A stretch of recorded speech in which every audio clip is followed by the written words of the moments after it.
hi everybody, thanks for joining us today for our March deep dive. We'll do a quick intro so you know who we are. My name is Brittany. I'm a business success coach with Practice Better, and I'm joined today with Jen, who is also a business success coach. We're going to be walking you through kind of all the different facets of forms in Practice Better today. So we all know that that's such an integral part of our practice. I'm sure everybody in some capacity is already using forms, but today we're going to dive into how to collect really detailed information from the client in a way that's really thorough, efficient, and takes really as little time as possible. We're also going to show you essentially a way to analyze the information once you've collected it and how you can apply it to your clients and your business.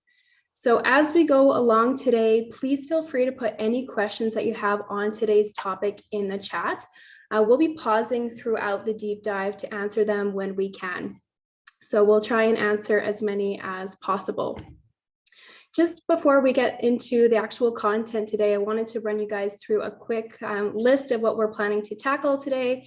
So you're going to learn essentially how to use the form builder to best capture information from your clients that's going to guide them in their outcomes. So as a practitioner, you're going to get that information that you need. You'll learn how to import that information from the collected forms into the client record, how to manage your busy work by automating form delivery. You're also going to learn how to schedule reoccurring forms to routinely capture important information as it evolves during your client's journey. And then how to analyze that information. So how to gain insights from the forms that's going to support your ability to actually better support your clients and grow your business.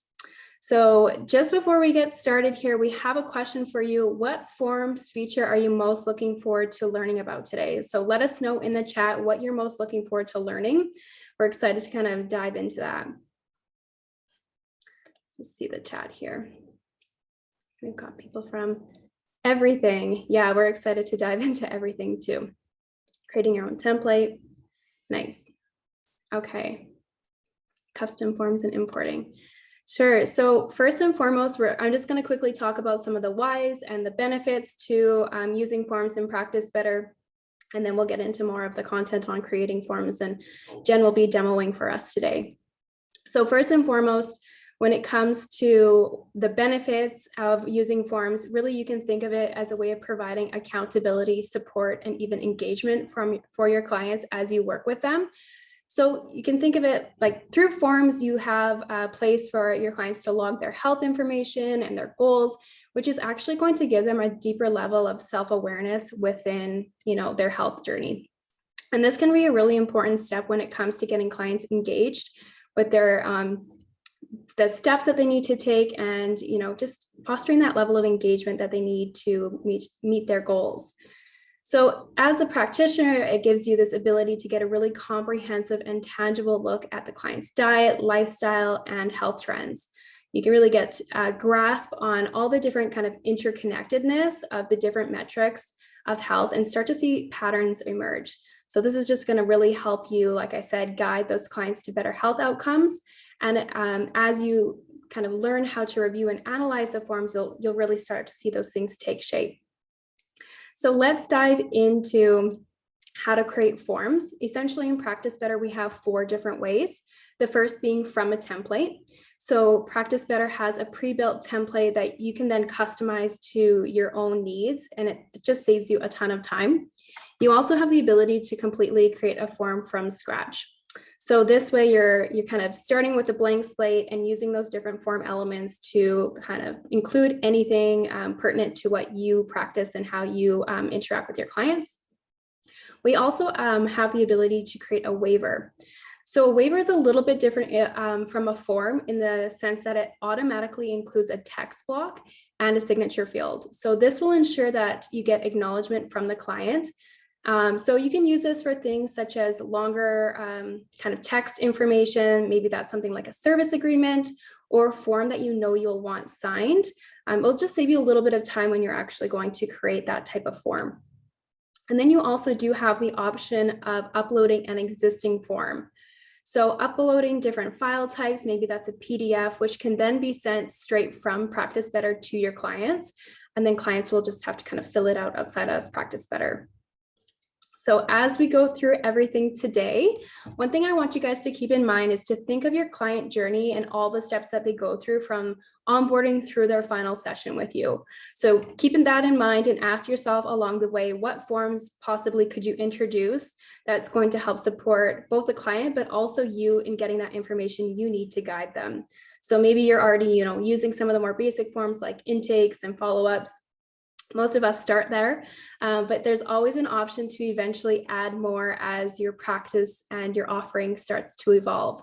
And you'll start to pick up on those things, right? So as you learn more about your clients and their journeys and what's working and maybe what's not working, you'll know how to introduce more forms to better support them. So let's get started with the first demo. Jen is actually going to share with us how you can use those 4 different options to create forms in the platform. Yeah, thanks, Britt. That was awesome. So I'm going to go ahead and share my screen, everyone. And you can let me know if you can see that okay. That looks good. We can see that. Okay, awesome. I'm just going to keep the chat open here for myself as well.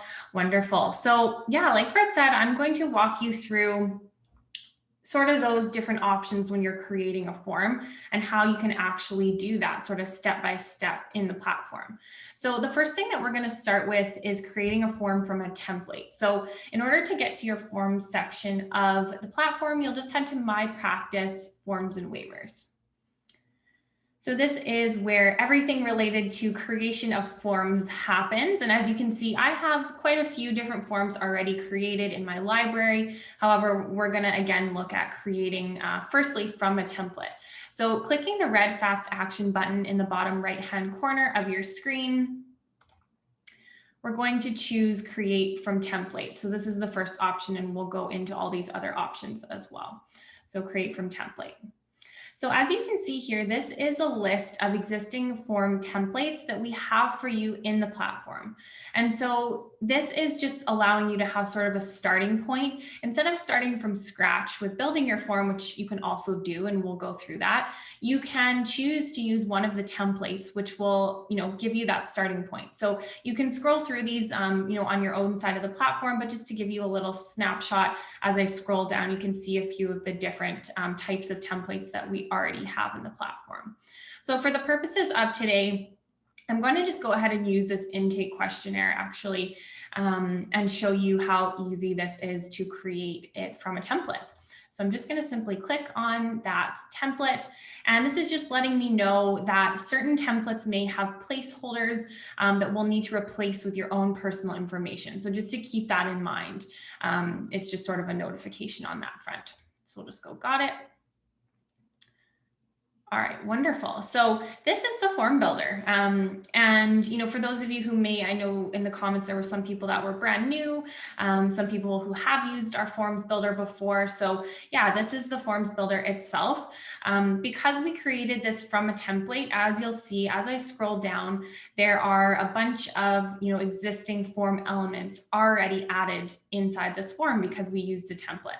However, the important thing to note is that when you create a form from a template, you can go in and add or delete or change any of the form elements that the template provides. So let's say, you wanted to make some changes to this element, you can simply just hover over the element and it's going to give you a couple of options. So the edit option is this little pencil icon here. You can also opt to duplicate a form element.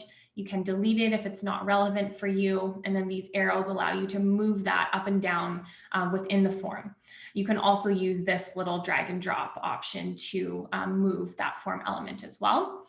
So yeah, this is a great starting point, but let's say, you wanted to use this intake questionnaire as your starting point, but there were some things that, for your practice and specific to how you work with clients, you want to maybe add some additional questions.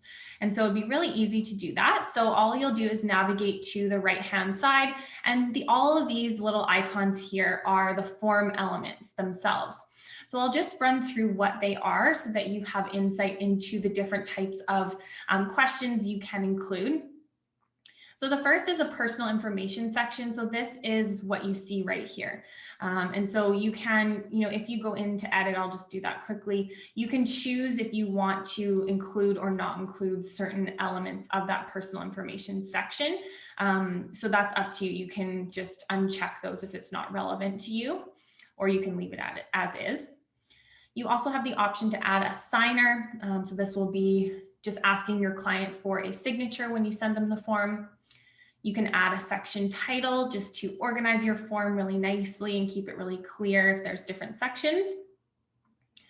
We've got the text box. So this is just simply a text box. If you wanted to copy and paste, maybe it's a disclaimer or something along those lines, you can just input that in a text box. There's the option to ask a short response question as well as a long response question.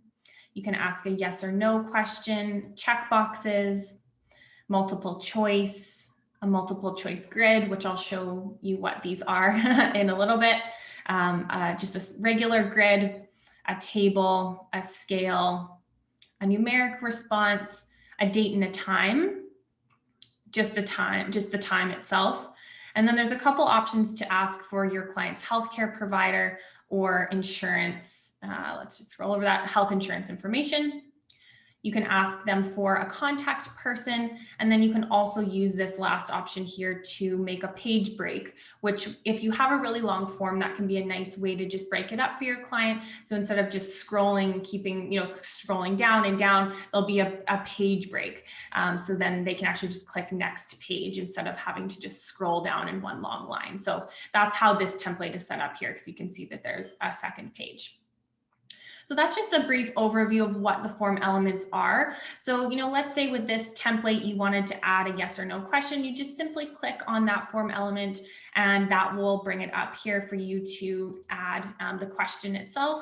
You can also insert help text, you can change the label and so on.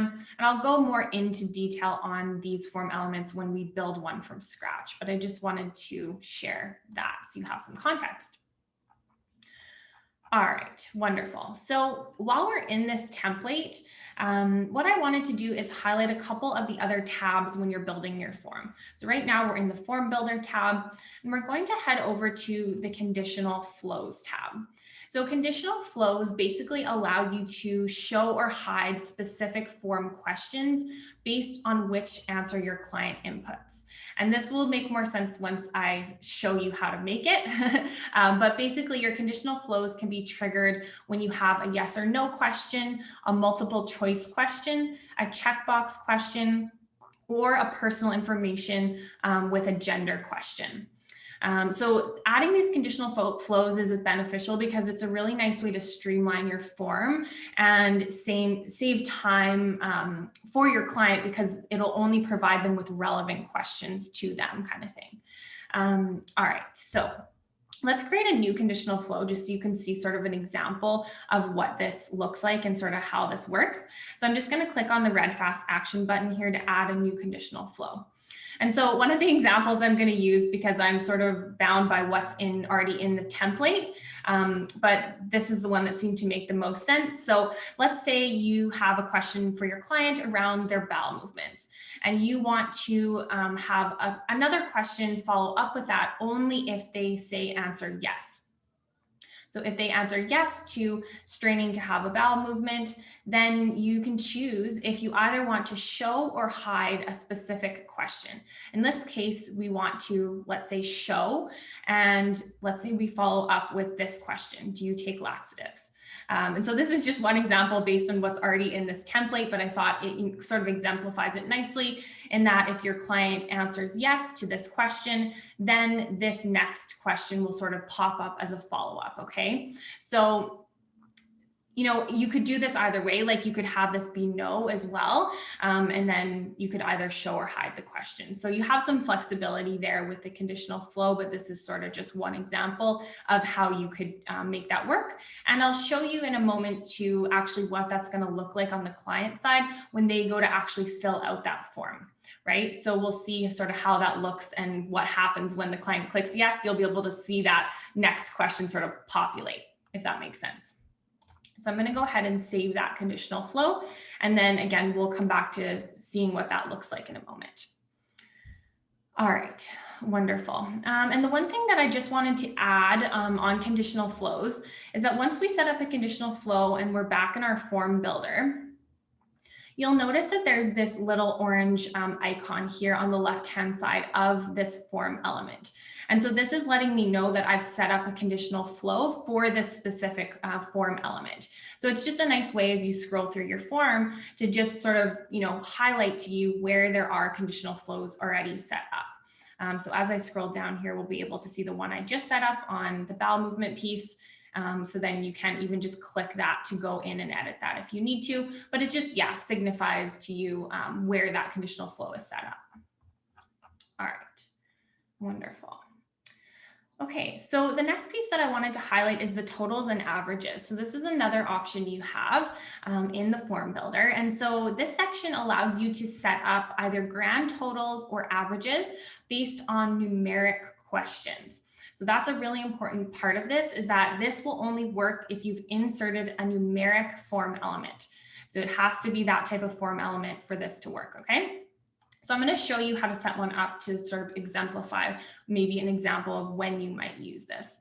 So let's say that you have, in this template, we have a few questions around how many hours does the client spend on TV, on their phone, and something else. So sort of screen time. So let's say you want to add up that screen time. So you want to calculate a sum. And so we can do that here. So I'm going to click add new, and we can add a label for this. So let's say total screen time. And you can optionally add a description if you'd like, and that's private to you. So that won't, the client won't see that piece. And you can optionally choose if you want that sum or aggregate, whichever, if you choose an average, if you want that to display to the client when they're completing the form or not. So that's optional. If you uncheck that, then that will only show to you as a practitioner when you go to review the form. The client won't see it. But let's use the example of we want the client to see that so that we can actually see it when we go in to check it out. So the calculation type, so in this case, we're going to use sum because we want to add up the total number of screen time hours. However, you also have the option to add averages, minimum, and maximum. So depending on the type of data that you want to work with within your form, you can choose one of those options. And then down here under questions, so this is going to list all of the questions from my form that are numeric elements. So again, it's only going to show questions here that I've inputted to my form using the numeric form element, if that makes sense. So I'm going to go ahead and select the relevant questions that I want to add up those totals.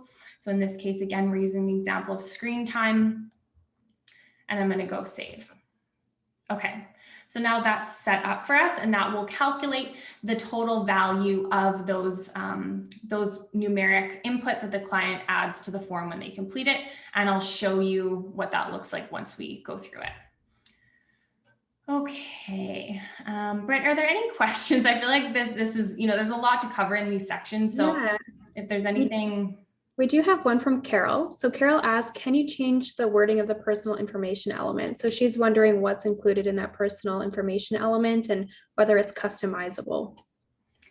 Yeah, so the personal information element, the titles of each section are not customizable. So you can optionally, like I said, choose to have them or not have them by using this checkbox, but you can't change the verbiage of them. So if there was a situation where you wanted this you wanted to collect personal information, but you want to word it differently, then what you would need to do is actually add your own form element that's maybe just a short response element. In that case, then you can totally customize that. Like I'll just open it here, and you could just put it in like a question like that. So then you can customize that, and it'll just give the client like a space to add their response in there. So that could be an option for you if you want different verbiage. Yeah, I think we've got lots of questions coming in, but I'm busy kind of typing away at the same time. So okay, we can probably keep going with our demo. Okay, awesome. Yeah, great. Yeah, so that's the totals and averages that we just covered there. And then the last tab I wanted to walk through is additional options. Under additional options, you can optionally add a redirect URL. So basically what that means is that if you enter a URL there, it will allow, or once the client completes the form, so they hit submit, it'll automatically redirect them to whichever URL you put here. So, and a couple examples of when you might want to use this. So let's say, this is your intake form and you want the client to be redirected to maybe a page on your website once they complete that form. So you would input that URL here, or maybe you want to redirect them to like a YouTube video or something like that. So you can put whatever URL you want here. And again, that's just going to redirect them to that place as soon as they click submit of the form.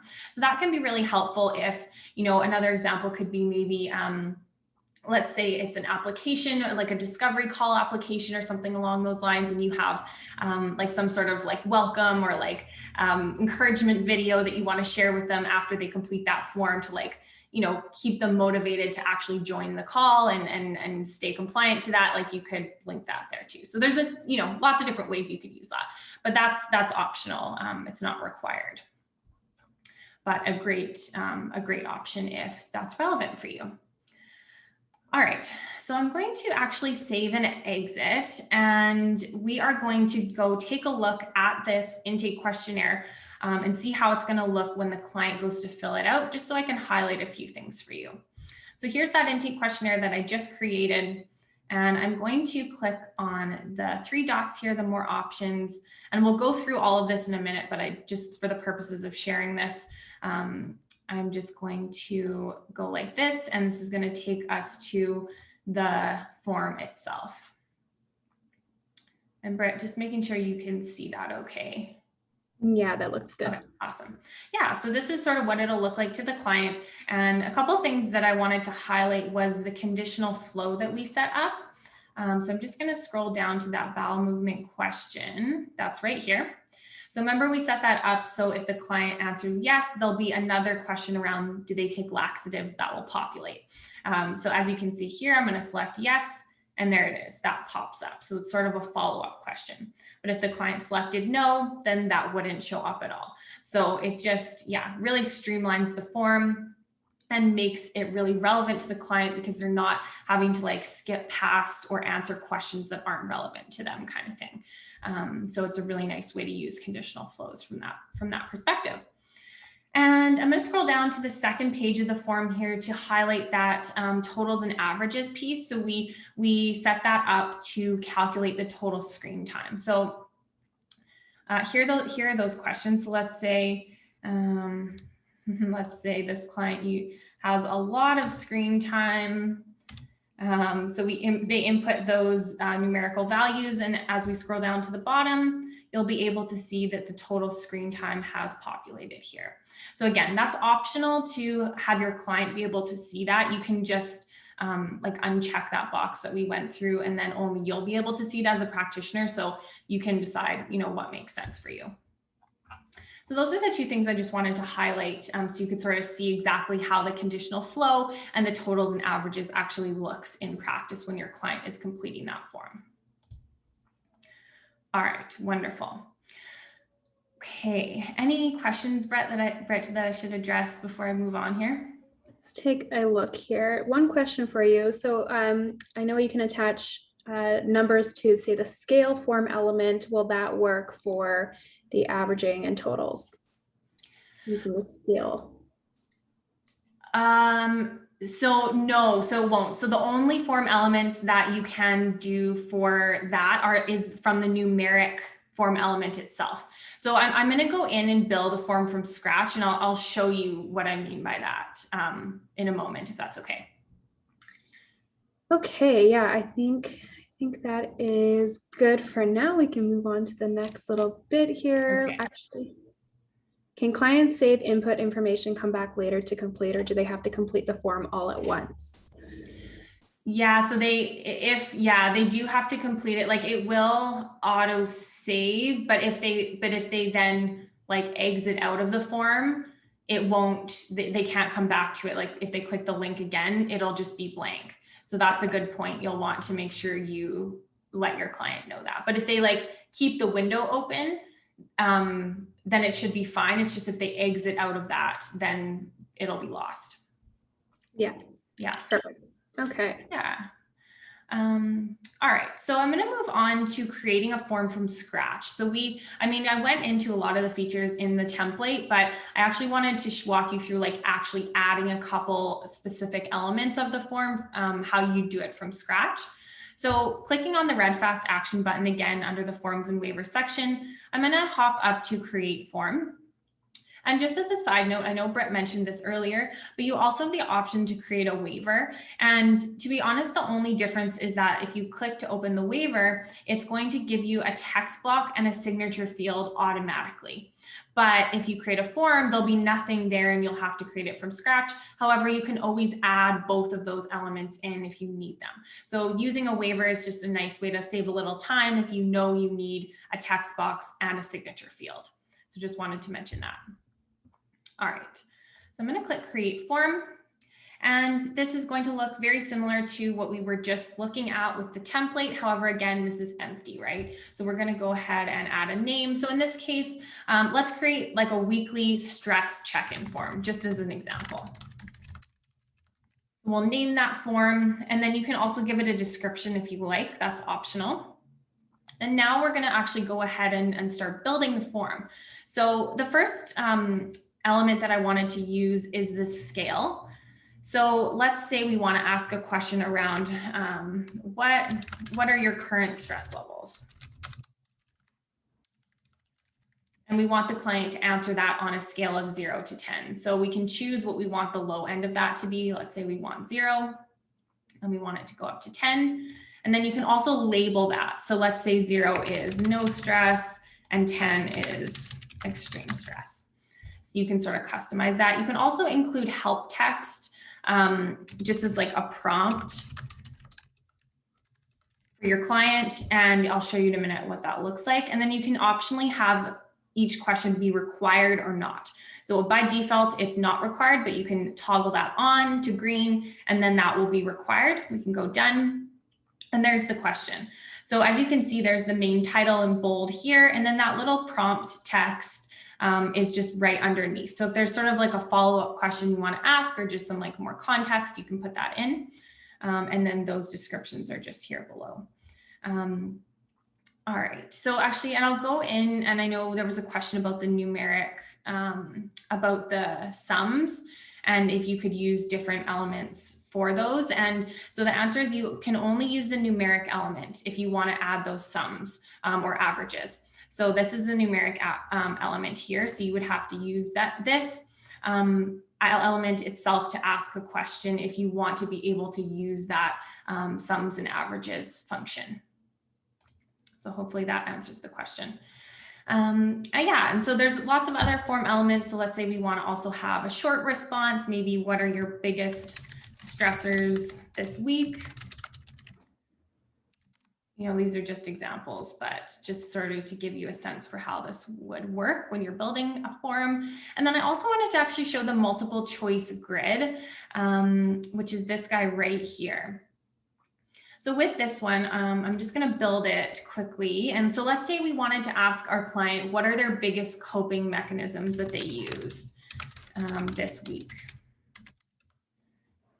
And then, so we can go ahead and add the row headers and the questions. So let's say we want the questions to be the different types of coping mechanisms.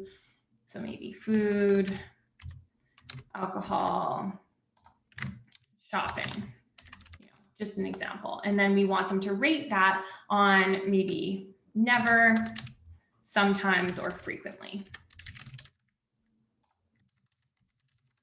Just as an example again, and we can choose if we want that to be required or not, and I'll just show you what that looks like. So then the client is able to just really easily go in and rate, you know, which coping mechanism they've used and how frequent. So it just makes it a little more streamlined than asking maybe a bunch of yes or no questions with like follow up to that. So just one way to use that for that type of question. All right, wonderful. So that's just a little snapshot into the form builder when you're creating something from scratch. That's how you can do it. You can go in and add as many form elements as you want. Again, if it's getting really long, you can insert a page break. You can optionally have a title for that page if you want to. just to sort of spread it out and keep it a little more like organized for your client. And then let's say, you build an element and you want to use that again, but just change the question slightly. You could just duplicate it. So you don't have to retype everything and recreate it. You could just change that. So there's a few different sort of, ways you can get really in depth with the form builder itself. We do have one question about the multiple choice grid from Antonia. She mentioned a question about the calculating the totals at the bottom there, that little checkbox. So maybe you can just kind of explain what that does. Absolutely. Yep. So that's a great question. So I just clicked that on. So I enabled that calculate scores for each column option. And so you'll see here that now we're able to give a score or weight to each of the headers. And it's going to then populate a total at the bottom. So, let's say, whatever it might be, if the client answered this column and it was worth 1, then there would be 1 point here. Like it's just going to sort of add those up and calculate them at the bottom. And you can choose if you want that to display to the client or not. So that's optional for you. Yeah, one more question while we have a little break here. For Cheryl, she's wondering, with a signature, when you're including that field, can people do it on the computer or do they need to print and do it manually? Yeah, so they can do it virtually. So they can do it all on the computer, which is great. Yeah. So I just added that element just so you can sort of see. You can just go save, and that's what it looks like to the client. And then when they get it on their end, they'll be able to just do that digitally. All right, cool. So that's the form builder itself. I just wanted to show how you can create that from scratch and just highlight a few of the different form elements themselves. So I'm just going to go save and exit that form and highlight one other option on the red fast action here, which Britt did talk about, was just to mention that you can also choose to upload a form or a worksheet that you already have. However, it's going to just be sort of like the document or the PDF. So it won't be a fillable form in Practice Better. You can definitely still upload it and send it to your clients through Practice Better and everything. But when they receive that from you, they'll have to download the document to, complete that and then upload that back to send to you. So it's a little bit more like labor intensive from that perspective. So if you do have an existing form, it's definitely worth some of the upfront time to actually build that into the platform so that you don't have to, worry about going back and forth with the client on, them filling it out, then needing to scan it and upload it and all of that. They can just do that right in the platform. All right, great. Okay, so once you've actually created your form, I just wanted to highlight a couple of options. So let's use the intake questionnaire. So clicking the more options, the 3 dots button here, there's a few different options that you have. So the first couple are to preview your form. So if you wanted to preview the form to see what it looks like, you could do that. You could also preview it as a PDF if that was relevant to you. You have the option to duplicate your form, which is really great. So let's say you built, again, that maybe it's that stress check-in form, but you also want to build just like a symptom check-in form that might be sort of similar. You don't want to start from scratch. You could just duplicate that form and then go in and make the edits you need. So that's really nice to have that option. You can complete for client. So this option will only be there if there's no signature required on your form. So that's important to note, okay? So you can complete that for your client as long as there's no signature required within the form. You can view your responses, which we will go into towards the end in terms of the reporting of the forms. And then share a link. So this is what I clicked on earlier for us to take a peek at the form, sort of like how it's going to look on the client side. But if you wanted to actually share the form, maybe you want to put a link to the form on your website, or you want to send the link to the form in an email to a client, or however you might need to send that form to the client. This is one way to do that. We're going to go into like some more automated ways to do that. But if you wanted to manually send them the link to the form, this is where you would get that link. So you can just copy that. You can also create a short link here automatically, which just really tidies up and shortens that link. Let's say you want to put it on your social media bio or something where there's a lot less text count that you can have. You could use it in that kind of case. So just a couple options for you there. I'm just going to click back into that. You also have the option to create a widget. And so for those of you who are potentially familiar with the booking widget in Practice Better, this is similar in that when you click this option, it's going to give you some code that you can embed onto your website that'll basically allow the client to complete that form right inside of your website. So they won't be redirected to Practice Better. They'll just be able to complete it right inside of your website. And so that may be a little more advanced depending on where you're at, but just wanted to share that that option is available. All right. And then the last piece is manage sharing.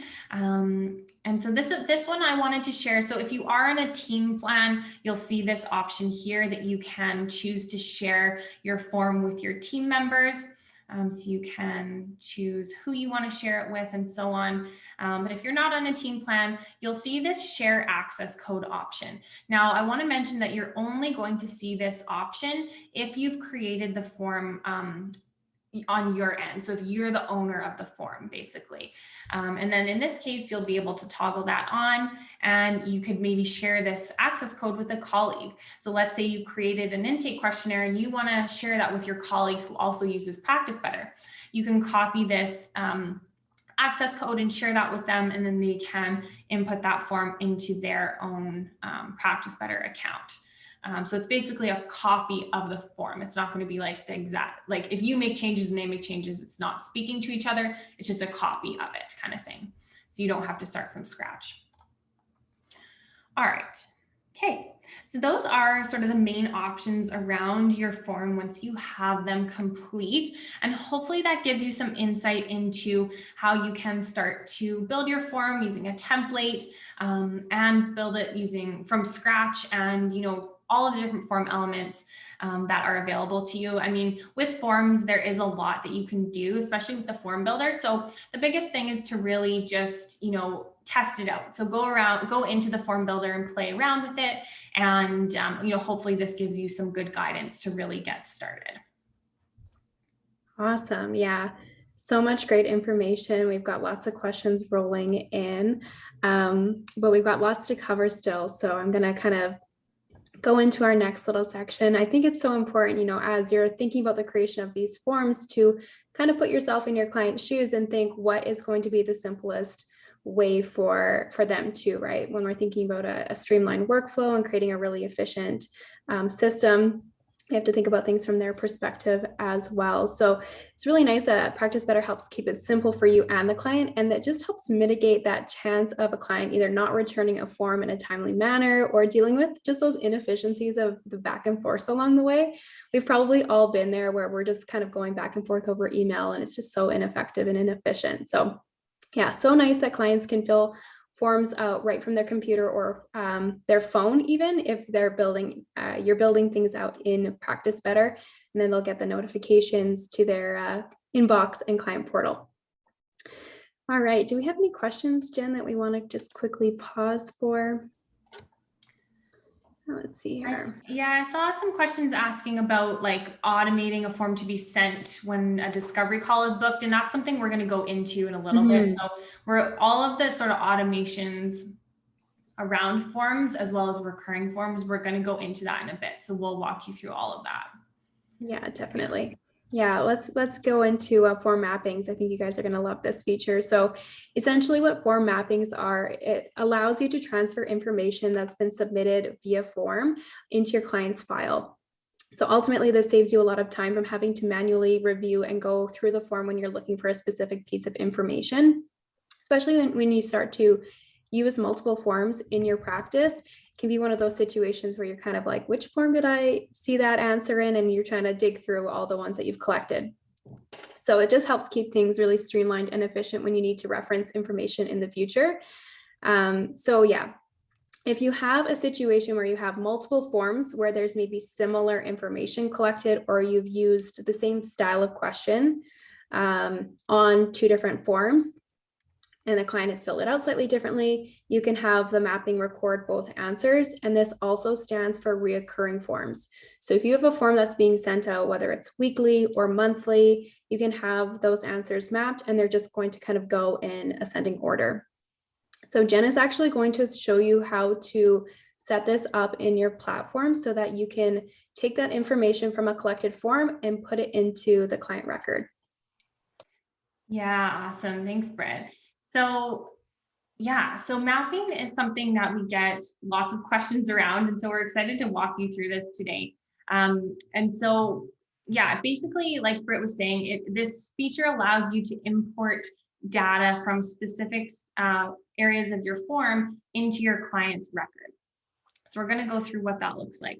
And I want to really highlight that mapping is a two-part process, which I'm going to walk us through. The first part is setting up the mappings, and the second part is manually importing the data into your client's file. So there's two steps. So we're going to go through those together. So how I got here, I'm on the mapping page right now, but I'm just going to actually head back to forms and waivers just so you can see exactly how I got here, just by heading to forms and waivers and selecting mappings and settings. Okay, awesome. So the first step, like I said, is to actually set up your mappings. So I'm going to go ahead and go add another. I've got a few set up already, but let's, we'll start one from scratch just so you can see how this works. So the first step is to choose which form we want to map information from. So let's use that intake questionnaire that we just set up. And this is the mapping builder. Okay, so you can choose to label this mapping. This is just internally for your own reference. If there was any other context you want to put there so you remember what mapping this is, you could add that in, but it'll just default to the title of the form. So the first step is to start selecting which questions from the form you want to pull responses into your client's record. So if I open this drop down here, this is going to populate all of the different types of form questions that I'm able to set up mappings for. And so we would just select what we want to pull information over from. So let's say we want to do the personal information section. So we want to pull that into our client's record. And then the second step is selecting a destination inside of the client record that we want that to go. And so in this case, it likely makes sense to pull that over to the personal information section of the client record. Now, one thing I wanted to highlight specifically regarding the personal information question is that you're only going to see that as an option on the client record side of this if you've included a personal information element in your form. So you have to use that specific element in order to have this option. So if you're not seeing the personal information option on the right-hand side here, it's likely because you didn't actually use the personal information element in the form builder. So I hope that makes sense. So in order to add additional mappings, we have two options at the bottom here. We can add them one by one, or we can choose to add all. And basically that's going to take all the questions from our form and input them here so that we can map every single one. But in likely case, you may not need to pull everything over. So there may just be a few areas of the form that you want to pull information into the file. So let's just do another couple examples. Maybe it's the medical diagnosis question, and we'll select the destination. So maybe it's this area of the medical history, the pre-diagnosed illnesses and diseases, and so on. So you can, continue going and adding, as many questions as you'd like. Maybe it's a supplement question and you want to pull that into the supplement area of their client record. So you can just continue on that process. One thing that I wanted to highlight is the three dots here on the right-hand side. So when you click that beside your mapping, you have a few options. So the first thing to note here is that automatically, by default, each of these questions will include the question title when it maps over. So that's just great because it keeps it organized and you know exactly what that information is, right? Because if you don't have that, and then you just have the client's response mapping over to the client record, you don't really have context for where that came from or what that is. So we definitely recommend keeping that, but that will be by default. But you can also uncheck that if you don't want that to happen. You also have the option to overwrite existing data in that area of the client record. So it just depends which type of question, if that would make sense to do or not. Probably in most cases it wouldn't, but some cases it might. So you do have that option to select that. And then you also have the option to enable including private notes. So for any of you who have used forms before, you'll know that once your client completes a form, you can actually go in to the form and add your own private notes to the form. And so if you had already done that, let's say to the intake questionnaire, and you wanted to pull your private notes from that section over with the mapping, then you can do that as well. So you would just select that on. And then lastly, you can just delete the mapping. If you don't want it there, maybe you made a mistake, you can do that. Okay. So that's sort of how you would set up the mappings. And I'm just going to see if there's anything else that I wanted to mention here. I think that's kind of it. Britt, were there any main questions on that piece before I go to the second step of the mapping process? We did have one question about retroactively mapping a form. And yes, you can do that. So if you've already had a completed form and then you set up your mapping and you still would like that previously completed form to pull into it, yes, you can retroactively go back to that client record and import the form into the client information. So for anyone that maybe missed that answer in the chat or didn't see that, you can go back to previously completed forms once you have your mapping set up. Mm-hmm. Yeah, perfect. Do we have to map for every client or make a template? So maybe we can answer that question there from Ken. Yeah, so you only have to set up your mapping once for each form. So you have to set up a separate mapping for each form because it's different information. Once you've set that up, that's done. But then you, as we'll walk you through in the second step of the process, when you actually want to import that information, once the client has completed the form, you will need to do that for each client. So I'll show you that in a moment, but yes, hopefully that answers your question. Yeah, one last question here from Kate. Can you change the template where the client info goes? You get to essentially decide where you'd like the information to be mapped. Yeah, so that's this right-hand side drop down here. So this is pulling from all the different sections of the client record, and you can choose where you want that to go. So you would just scroll down and choose. So it's giving you a variety of different options there. All right, so I'm going to go ahead and save that mapping. And as you can see, that populated here. So that mapping is all set up. If I ever needed to go back and edit it, I could do that here. Or you can go ahead and delete it. Or if you're on a team plan, you can share it. All right, great. So that's the first step of the mapping process, is setting up the mapping itself. Now, there's a second step that needs to happen. That is a manual step in order for the information that you set up to actually flow into the client record, okay? All right. So let's head over to, I'm going to head over to my client, Mary Smith, as an example. So let's say Mary completed a form. So I'm going to head to Mary's profile or her client record here, and I'm just going to head to her forms and waivers. So I'm going to use the stress check-in as an example, this one right here. So let's say Mary has completed the form, which I already have some mapping set up for. Then what I'm going to want to do is click the three dots, the more options button here, and select import into file. Okay. So that's going to give me a little pop-up here, which allows me to just review the mapping. Because I already had this set up, you don't have to create it again. It's already set up. That was the first step. But if you did want to go in and add any additional mappings at this stage, you could do that. But you're not going to have to start from scratch because you've already set up the mapping template. So this is really just an opportunity to review it, make sure it looks good. We'll click review, and this is going to show you sort of where that's going to map to in the client record and what that looks like. And one thing I wanted to identify is that, you know, when we were looking at the mapping, we optionally had the ability to keep that section title in there. And so as you can see here, the main stressors, that's the section title. So without that, these might seem a little irrelevant. We might not, well, not irrelevant, but we might just not really be sure where that came from and so on. So it's a nice idea to sort of keep that title in there. And once that's all good to go, then you'll select import. And that's going to let you know that the import is complete, and we can go ahead and close that. And so that's done. So that's the second step to the mapping process, is a manual step of going to the completed form and importing that into your client's record, okay? And I think that's where a lot of people get tripped up, is thinking that that's all automated, but that the second step is a manual step, okay? So hopefully that helps. All right. Okay, so let's see, Britt, if there's any questions we can answer here. Yeah, so Lisa was asking, do you have to manually click import into client file every time? And yes, that is kind of the second step of that to make sure that you're actually pulling it in. So first step, mapping it all out, selecting where you want information to go. Second step, just importing into the file.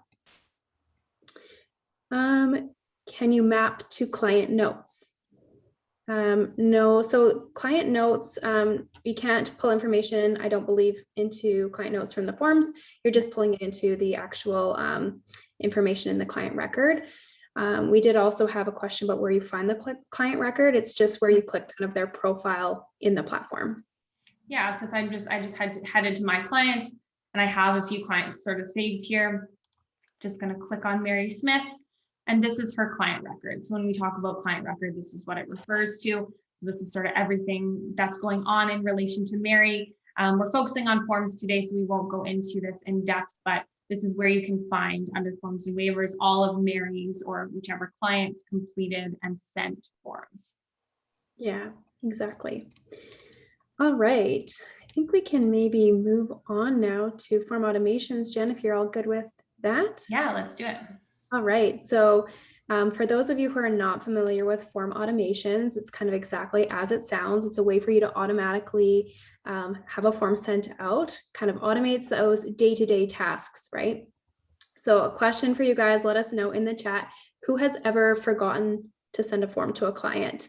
Who's ever like had that in their head that they need to send something off and they get busy with their day and they just totally blank on it? This is going to help kind of alleviate that manual remembering and having to go in and do it. Definitely, I'm seeing a lot of yeses in the chat. All right, so automating not only helps you kind of free up that mental space, so no need to constantly remind yourself to send a form. It just allows for consistency in your workflows, right? So no accidentally forgetting and then compromising the client experience or your timelines that you're working with. Because as you can imagine, if you forget to send out that form and then you're postponing the client filling it out, it could really interfere with when your actual sessions have been scheduled. So when a service or a package is booked, you can choose for the form to go out before the session takes place or after.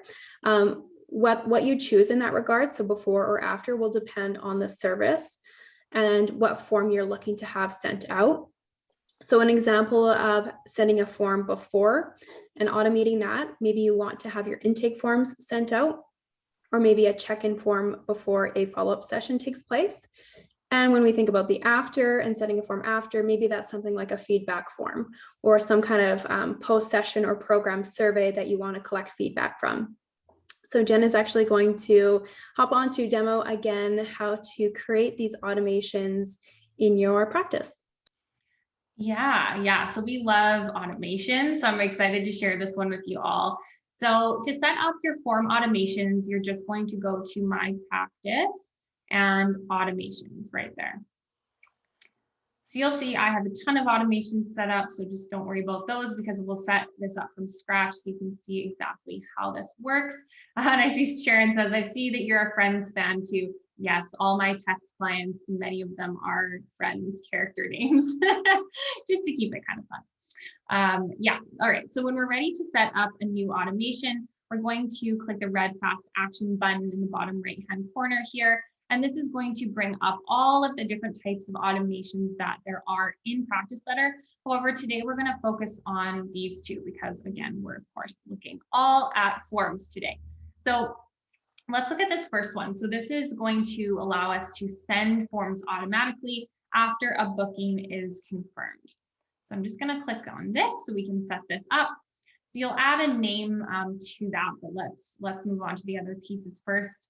So the first thing you're going to do is select which service you want to trigger forms to be sent. So let's say, we just set up that intake questionnaire. So let's say that you want that intake questionnaire to be automatically sent to your client when they book the initial consultation service with you.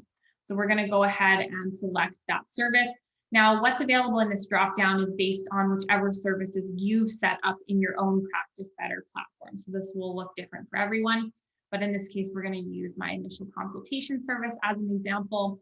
The second option here is to choose when you want the forms to be sent. So if you want the forms to be sent immediately after the client books that initial consultation, you would keep it at this.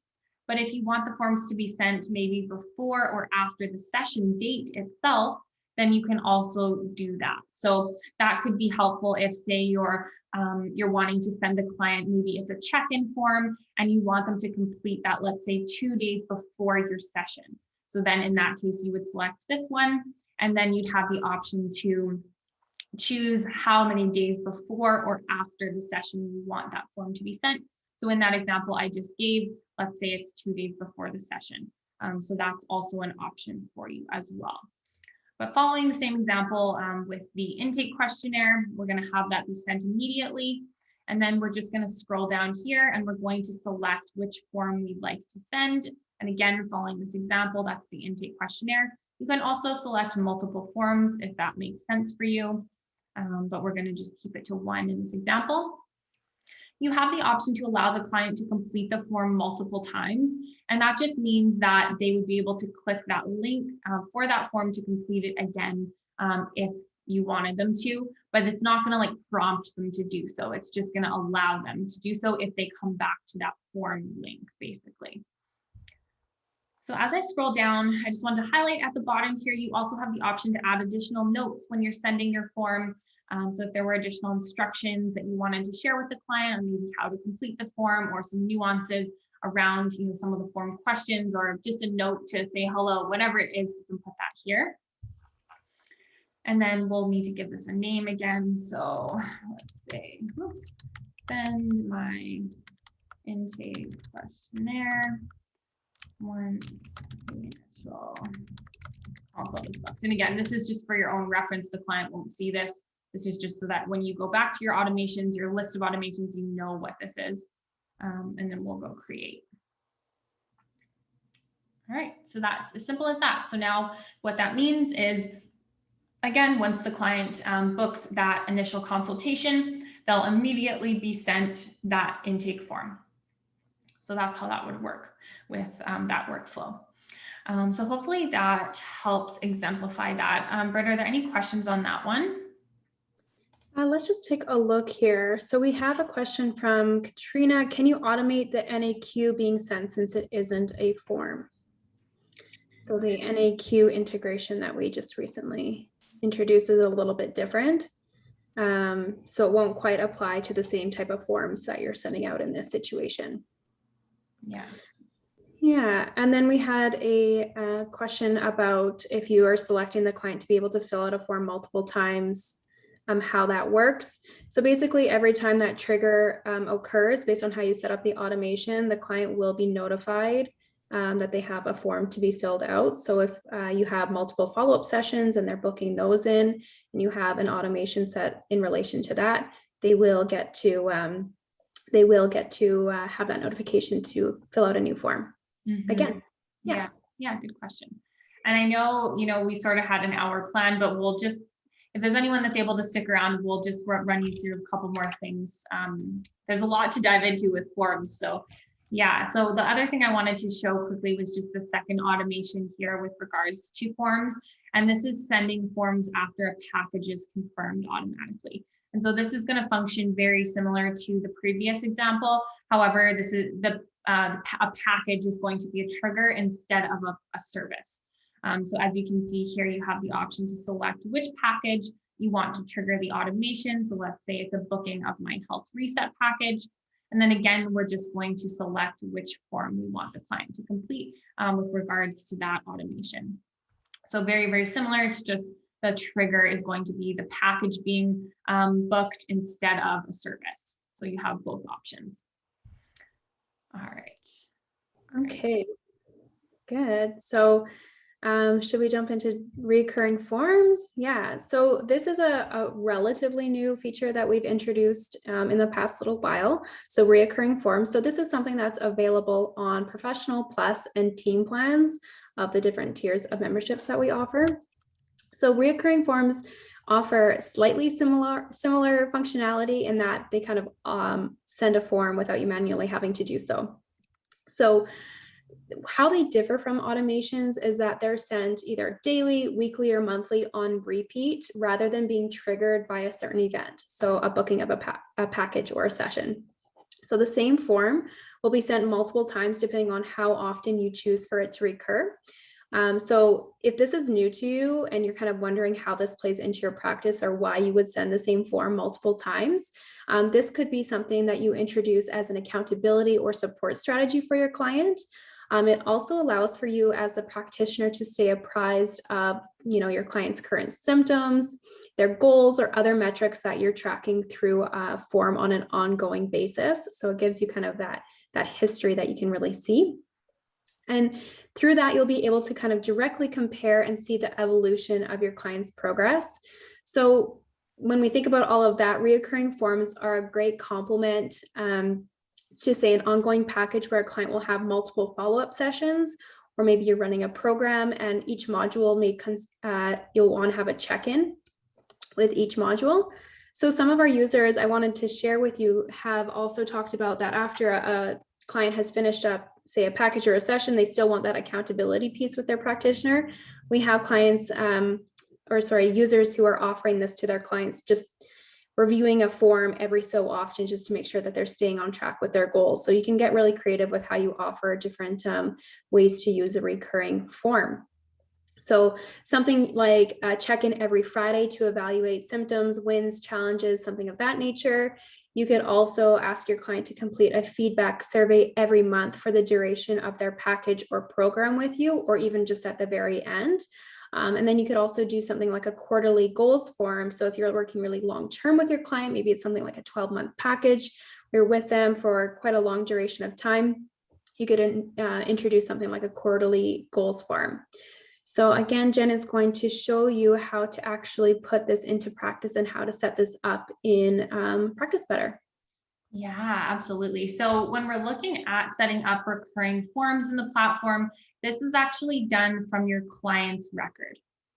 So I'm going to head to my client again, Mary Smith, to use as an example. This is her client record. We already had a look at this.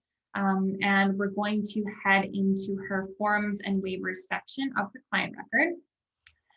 And what we're going to do is I'm going to bring your awareness to this second tab here, which is recurrent settings. And so this is where I have all my recurring forms for Mary set up. So if I want to set up a new one, I'm going to click the red fast action in the bottom right corner to send forms. And my account is on a team plan. That's why it's asking me to select a team member. However, if you're just on a solo practitioner plan, you won't see this. So you can just ignore that. All right, so this is where we're going to set up this recurring form for our client. So let's say that, we're going to maybe choose that stress check-in that we set up earlier. And maybe we want to send that to our client, Mary, every week because we're working with her for maybe a couple months and we want to check in with her weekly on an automated basis using this form. And we don't want to have to manually remember to do that, right? Like Britt was talking about, we don't want to forget to send it to her and we don't want to have to keep manually reminding her and so on. So we're going to set up this recurrence so that it just automatically happens for us. You have the option to add additional notes here. So again, as we looked at when we were setting up the automation of the form, if there's any additional note or instruction or whatever it is, you can add that in. And then we're going to select the recurrence tab here. So this is where we're actually going to set up the recurrence schedule. So I'm going to toggle that on. So this is where we're actually going to select how often and when we want this form to be sent on a recurring basis to our client. So following this same example that I'm using right now, let's say we want to send that weekly to our client. However, you also have the option to select daily or monthly. You can choose how often you want that to repeat. So it could be every 2 weeks, 3 weeks, 4 weeks, and so on.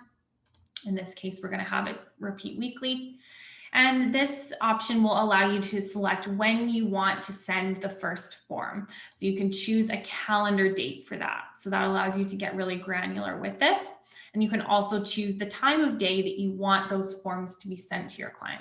So, maybe it's more relevant to send Mary her form, her check-in form at like the end of the day, so you can choose what makes sense. And then we can choose which day of the week we want that to send. So maybe it's a Friday. You can also select multiple days if you want. And then you can optionally add an end date for this recurrence option. And so this is really nice if, for example, maybe I'm working with Mary for a 2-month package, and I want to set up this recurring form to be sent out to her every week, but only for 2 months. I want it to stop after 2 months. So then in that case, it would make sense to use an end date. So let's say we choose 2 months from today, and that will end on that date. And so once you have all of those settings ready to go, you can actually click on this upcoming schedule. And this is going to give you a sample of the upcoming schedule based on your recurrence settings. So if you want to just do a quick double check to make sure you set that up right and it looks all good to you, then you can just simply click that button and you'll be able to see.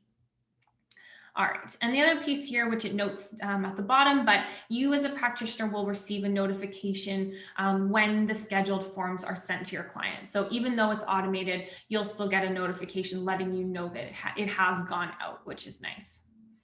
All right, so once that's all ready to go, we'll go confirm and send. And that recurring form is all set up. So if I head back to the recurrence tab here, you'll notice that that weekly stress check-in recurring form for Mary is all set up.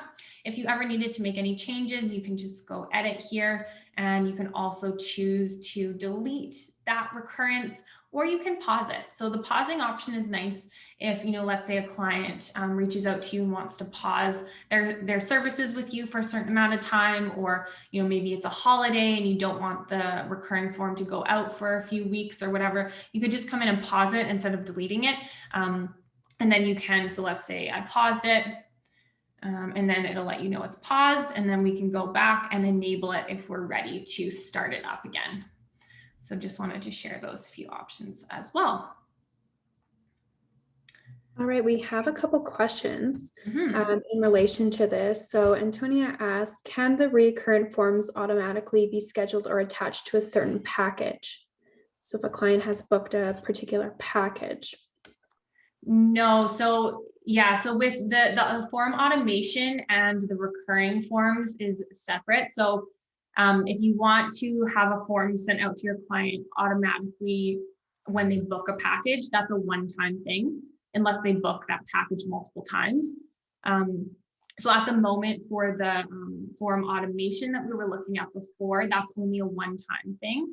And then this recurring forms is based on these pieces here. So based on like a date or a time or that kind of thing. It's not triggered based on a package, if that makes sense. Yeah, more so based on time elapsed. So it's keeping kind of track of time. Whereas if you wanted something in relation to a program or a package, set that out as an automation in relation to that event being triggered, or for a program, it would be great to just attach it to the module. And then when that module is released, the form they'll have access to that form as well.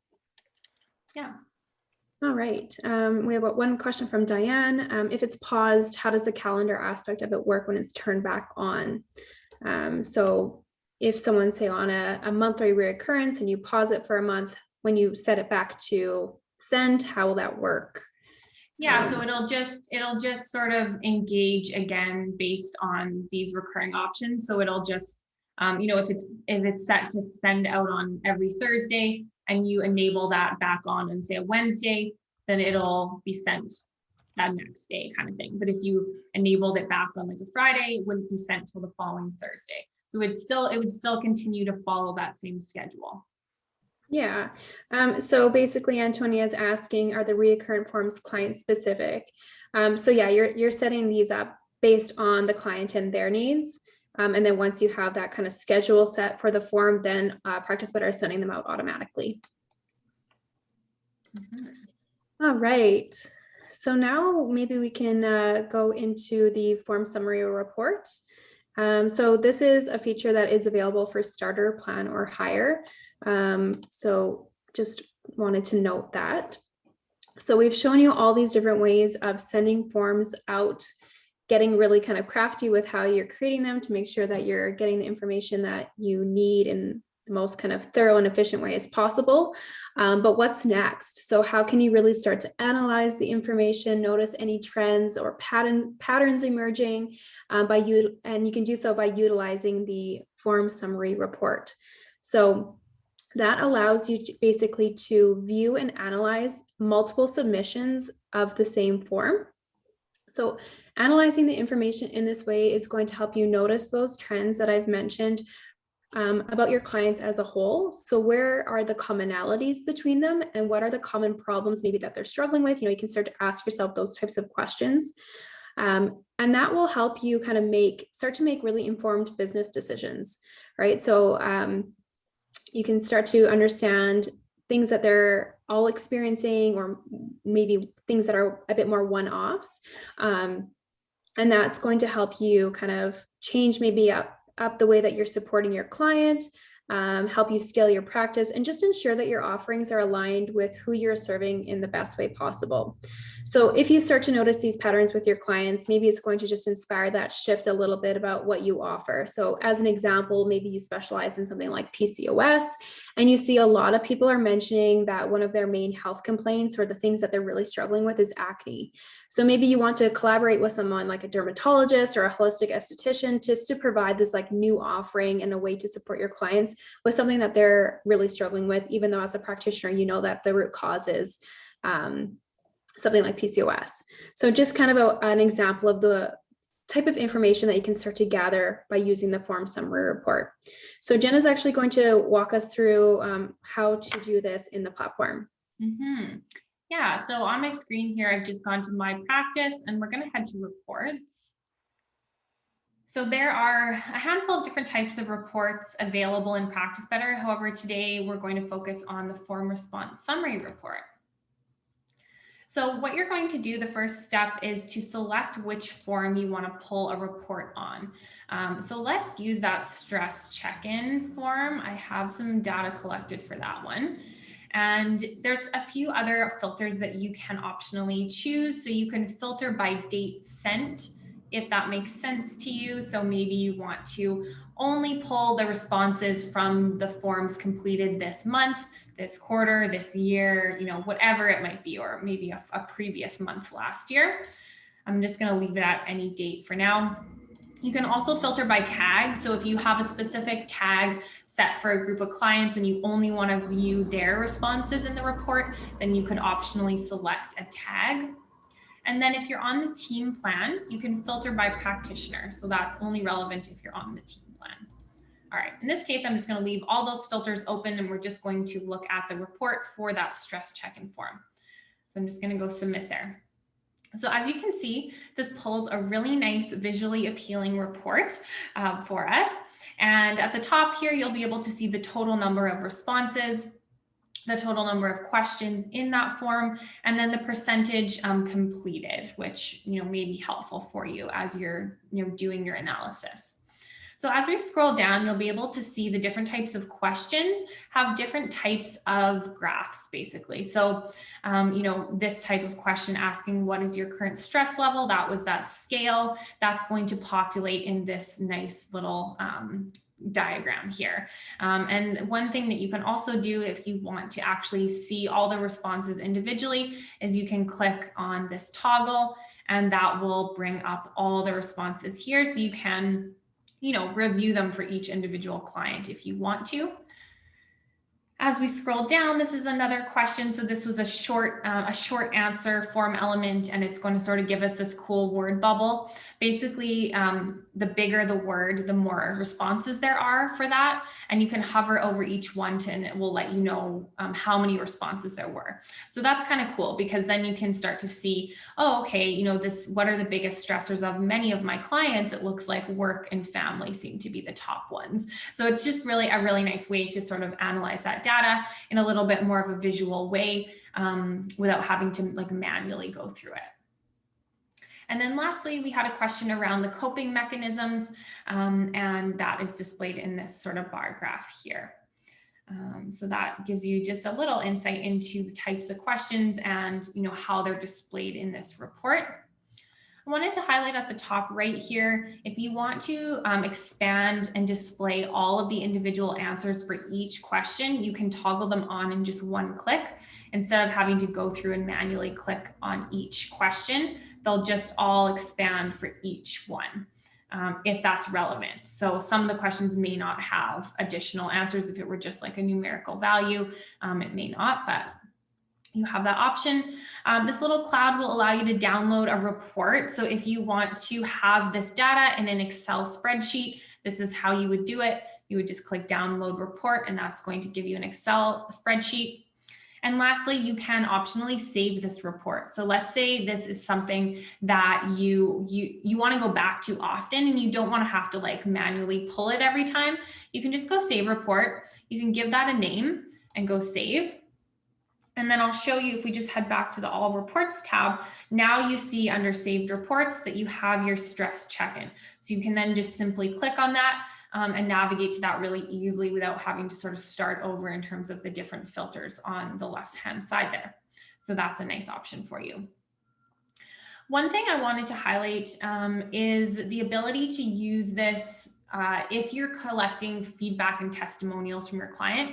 So I'm actually just going to go to a different form here to show that, which is, I think, the feedback survey right here. I'm just going to submit that. And one of the questions, the very last question of this one, is asking for a testimonial. So I just wanted to sort of highlight, like, if that's something you do with a form, that you can then just easily copy and paste these testimonials anywhere, like onto your website, your social media, your newsletter, whatever it is. And you don't have to go through each client's record one by one to like pull the testimonial from their form responses. You can just pull this report and have it all in one place. You can just copy and paste these testimonials right onto your website or wherever you want to use them really, really easily and seamlessly. All right. So that's sort of a little, dive into the form response summary report and how to use it. Hopefully that helps. And if there's any questions, Britt, we can definitely answer those. Yeah, let's take a quick look here. Let's see, do you guys have any last minute questions about forms, the form summary report, or anything else? We're kind of getting to the end here. I know we've gone past the hour, but if you have any last minute questions that we can help answer. Otherwise, we do have our customer success team who's always available to help answer your questions. So I will put that email in the chat here, but it's help@practicebetter.io. All right, Laura says she's still very new, very excited to jump in. Thanks for all you do. Yeah, you're welcome, Laura. Thanks for joining us today. All right, guys. So question for you, if no one else has any, from everything that we went over today, what are you most excited about implementing into your practice? So whether it's, the reoccurring forms or automations, using that report. Yeah. Reports, automations. Awesome. Yeah, I'm glad you guys are excited and inspired by this. Expanding your use of forms, mapping automations, reports. It's great. Cool. Okay, so we are just about done here. I did want to mention before we sign off and let you guys go for the day that when we end the webinar here, you will see a 1-minute feedback survey link pop up on the Zoom page. So we really value and appreciate your guys' feedback, as it helps kind of give us direction and inform us with these deep dives and how we're formatting them and the topics and all of that. So we would really appreciate if you took that 1 extra minute to fill that out for us. And for anybody that missed this earlier, there will be a replay. So we are recording right now, and all of our replays for deep dives live on YouTube. So you can search up Practice Better, subscribe to our channel. We put out more than just the deep dives on there. So there's lots of information about how to optimize use of the platform and some other goodies as well. All right. Anything else, Jen, before we sign off? I don't think so. No, just thanking everyone for their time. And yeah, we really love doing these deep dives. We love connecting with you. We try to get to as many questions as we can. And I know there were probably some we couldn't. So just to reiterate what Britt said, if there was anything you wanted to follow up on, just email our customer success team at help@practicebetter.io. And otherwise, yeah, we really loved connecting with you today. We hope this was helpful in really diving into the forms, features, and Practice Better. And we hope to see you all in the next deep dive. Awesome. Thanks everyone for joining us today. Bye, guys. Bye.